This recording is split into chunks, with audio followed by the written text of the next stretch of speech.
Hey, how y'all doing? This is Applied Knowledge. Please be sure to subscribe to my YouTube channel and follow me on all the social media handles that I have given you in the description below. So we're back again with another behind the scenes of audio. I apologize that it has been so long that I have been uh, away from doing these. I have just been doing music and doing a lot of networking and just basically on this learning curve. So I've just been just learning a lot, doing a lot, and just trying to dip off and like I said, just learn some new things. So it's kind of taking me away from music. But the thing I wanted to talk to you guys about today is called chopping the top, and that's a little term that I came up with. And it's basically a compression technique that I use for my music. So I'm gonna show it to you guys, and maybe you'll use it, maybe you won't. Uh, so what I've done so far is that I have, well, first of all, I'm using FL Studio for those who doesn't know what this program is, and this is obviously the old version because I enjoy using the old version. Um, so yeah, that's that. So you see here, here's my step sequencer, and I have a snare already loaded in, and I'm going to use this because this is sounds the best out of the presets that come when you first open the project.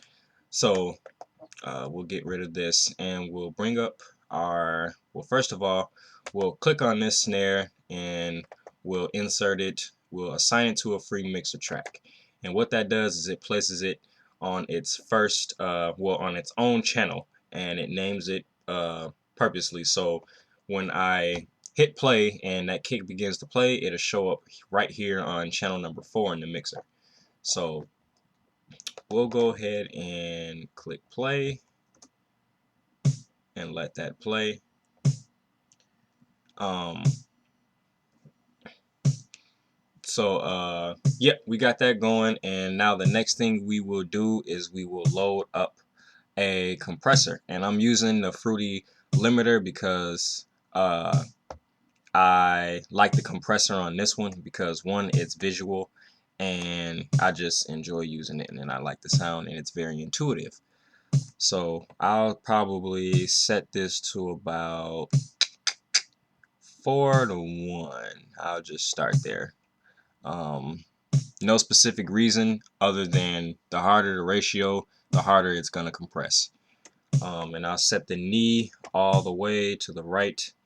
And now here's the technique that is uh, called chopping the top. So I'll just hit pause for a second. So basically what I do is I take the threshold and I bring it down, and I stop as soon as I begin to hear the attack of the snare begin to soften, or just the volume begin to soften a little bit, and then I'll stop right there, and I'll then adjust the attack, and then I'll adjust the release. So let's give it a whirl really quick.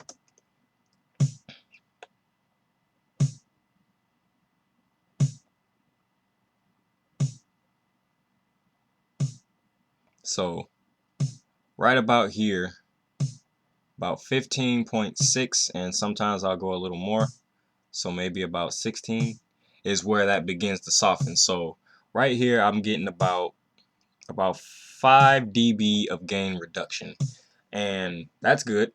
And so at this point, then I'll begin to adjust my attack just to bring back a little more of that attack of the snare to basically I'm gonna kill a little bit of that softening and bring back that hard part of the snare, basically like that snap, or that the hit of the head of the snare, if that makes sense.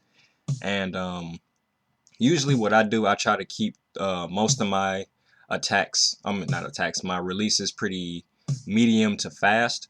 One, because I don't want a dragging, and I don't want the timing to be off where it creates a pumping effect.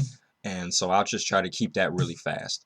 Um, unless I'm using it, unless I'm using a long release for some specific reason, then I'll keep it fast.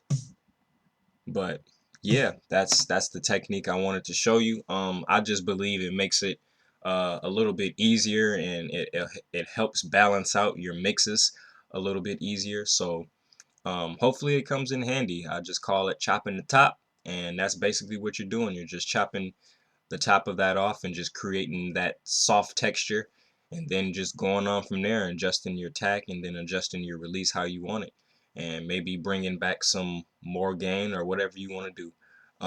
So yeah, thank you for watching this. I'm Applied Knowledge. If you have any questions or anything that didn't make too much sense to you, I can definitely help explain that a little bit better. I'm better at writing than I am speaking. So yeah, definitely, if you have any questions, please feel free to email me. Please feel free to drop a comment on this video. But thank you for watching.